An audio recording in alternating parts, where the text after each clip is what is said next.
विश्रांतीवाडी police ठाण्याच्या हद्दीत बेकायदेशीर दारू अड्ड्यांचा धुमाकूळ. पुणे विश्रांतीवाडी परिसरात सध्या बेकायदेशीर दारू विक्रीचे अड्डे मोठ्या प्रमाणात वाढल्याचे समोर आले आहे.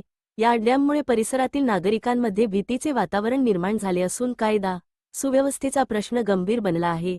स्थानिक नागरिकांच्या म्हणण्यानुसार काही ठिकाणी खुलेआम देशी व बनावट दारूची विक्री सुरू आहे.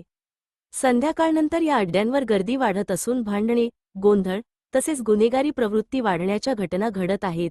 विशेषतः महिलांना व ज्येष्ठ नागरिकांना रात्रीच्या वेळी बाहेर पडणे असुरक्षित वाटत असल्याची भावना व्यक्त केली जात आहे. याबाबत अनेक वेळा विश्रांतीवाडी पोलीस स्टेशन येथे तक्रारी करण्यात आल्याचे नागरिक सांगतात. मात्र अद्याप ठोस कारवाई झालेली दिसत नसल्याची खंतही व्यक्त होत आहे.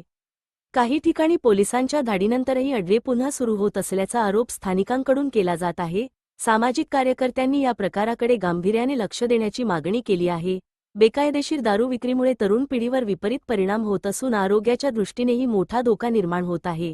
दरम्यान पोलीस प्रशासनाने या प्रकरणाची दखल घेऊन कठोर कारवाई करावी, अशी मागणी नागरिकांकडून होत आहे. नियमित गस्त, गुप्त माहितीच्या आधारे धाडी आणि दोषींवर कडक कायदेशीर कारवाई केल्यास या समस्येला आळा बसू शकतो, असे मत व्यक्त केले जात आहे.